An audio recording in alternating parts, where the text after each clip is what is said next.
Hello, my name is Matt and this is Pixel Burn, where I take a sarcastic look at some of the more important, interesting or irritating things to have happened in the week's gaming news.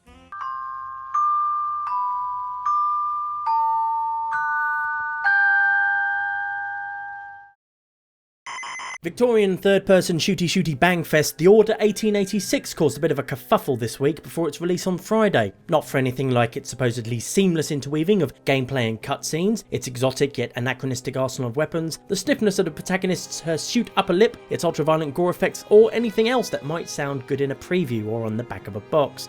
Nope, instead The Order 1886 made the news after a YouTuber called Play Me Through uploaded a complete playthrough of the game to their YouTube channel, clocking in at about 5 hours. That's 5 hours of gameplay including cutscenes, which are reportedly unskippable. Blimey, only 5 hours long, eh?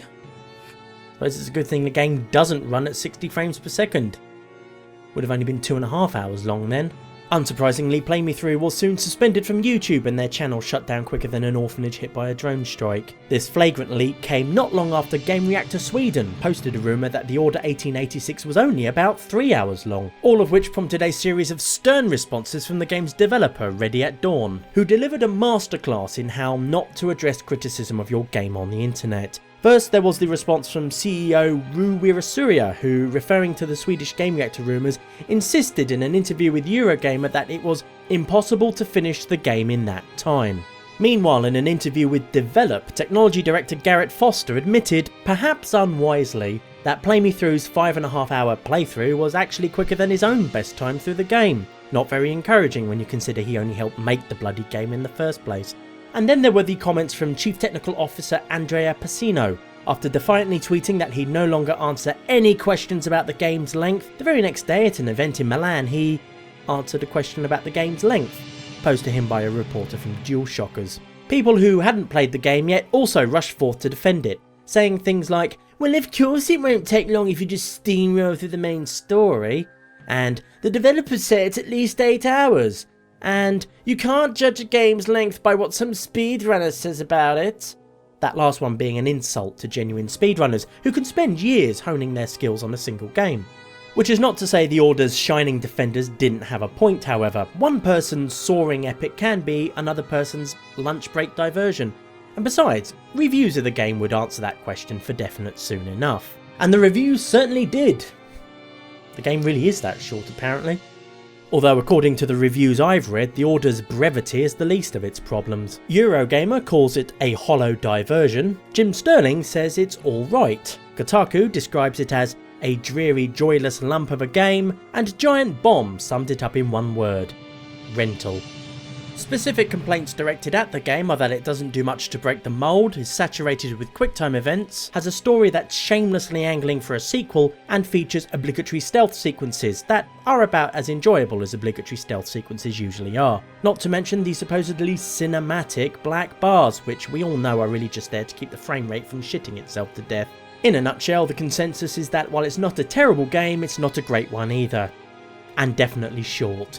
Not that there's anything inherently wrong with a short game. Portal is a fantastic example of an experience that's only as long as it needs to be. Although my girlfriend would strongly disagree with me on that one. But you can buy Portal for less than the cost of a pack of cigarettes nowadays, and it originally came free with Half-Life 2 and Team Fortress 2. The Order 1886 on the other hand has a recommended retail price of 49 fucking quid. I know what some of you are going to say, but Matt, Call of Duty's campaign is barely a few hours long and that sells for $60 Yankee every year. To which I say, yeah, but Call of Duty also provides countless hours worth of multiplayer, if you're into that sort of thing, whereas The Order 1886 is single player only. Like Metal Gear Solid Ground Zeroes, which only cost around $30 when it was released, but could be finished in 5 minutes, although that still didn't stop hardcore fans squeezing hours and hours more out of it. Doing what exactly? Fucked if I know. Staring at Snake's arse probably. Not that there's anything wrong with that. If you're still hankering to play The Order in all of its letterboxed shortness, then well, I'm not going to stop you. It's your time and your money. Just make sure you know exactly what you'll be getting out of it. Or not, as the case may be, and perhaps consider waiting for a price drop to something in the region of, say, 1886. From games that are short to games that are dead now, or at least believed to be, after rumours earlier this week that Sony's The Last Guardian had finally become the last seen on a milk carton Guardian. According to this post on NeoGAF, Sony's trademark for The Last Guardian had been allowed to expire due to no statement of use or extension request being filed by Sony, which basically means they couldn't be asked to keep hold of the name, or perhaps forgot to file the necessary paperwork, almost as though they weren't really actively developing the game anymore or something. The response from fans of The Last Guardian to this news was, well, basically the same thing that Lake Victoria, a certain species of crocodile, and Ramesses II all have in common. Denial. It's the only logical reason for the insane pod person chorus of "it's probably just getting a new name," with which Last Guardian fans greeted this particular rumour, a matter not helped by Sony swiftly rushing to reassure everybody that The Last Guardian was still very much in development.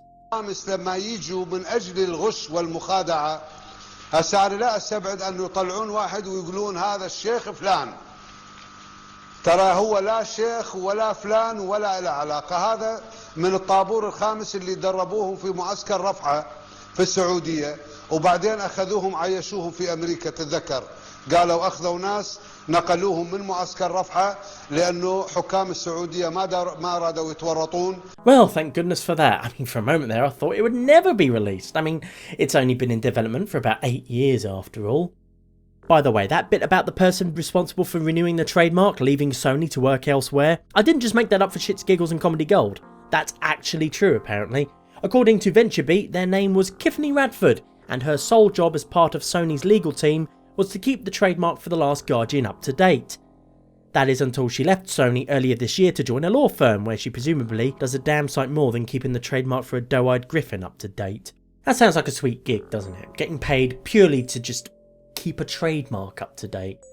You know, Sony, if you need someone to do that full time, then give me a shout.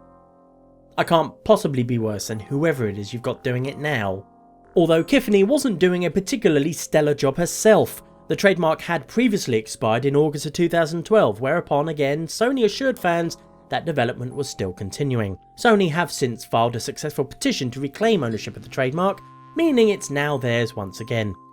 Until the next time they forget to file the correct paperwork, that is, whereupon this entire tragic and really rather sad scenario will doubtless play out once more, because I don't expect this game to ever see the light of day. While The Last Guardian isn't quite in the realm of Duke Nukem Forever's 14-year development time just yet, it's spent over half that time with barely anything to show for it. People are still cooing and awing over the same footage from 6 bloody years ago. But unlike Valve, who said damn near nothing about Half-Life 3 for 8 years, Sony has constantly reassured people that The Last Guardian is still in development. As recently as last December in fact, when game director Fumito Ueda claimed the game was now moving forward under completely new conditions. A statement some interpreted to mean it will come out on PS4 instead. With me now to discuss that possibility is Windy Miller from TV's Camberwick Green. Mr. Miller, do you believe there's a chance that The Last Guardian could finally make an appearance on PS4?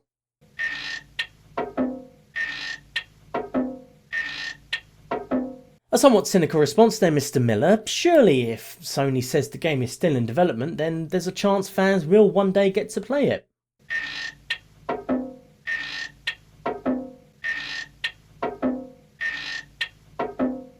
Not even the slightest chance, Mr. Miller? Mr. Miller? Mr. Miller, do you hold out any hope of ever getting to play The Last Guardian?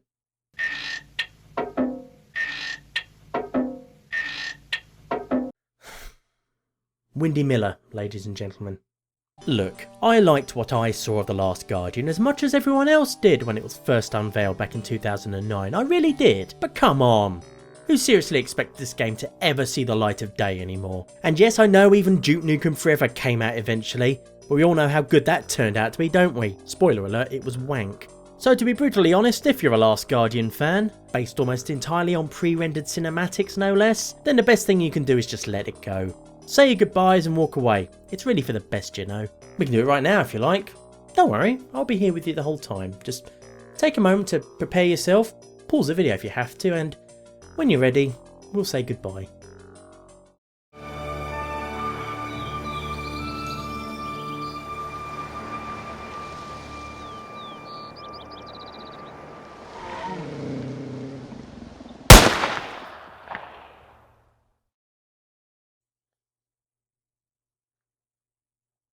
Oh, don't be like that.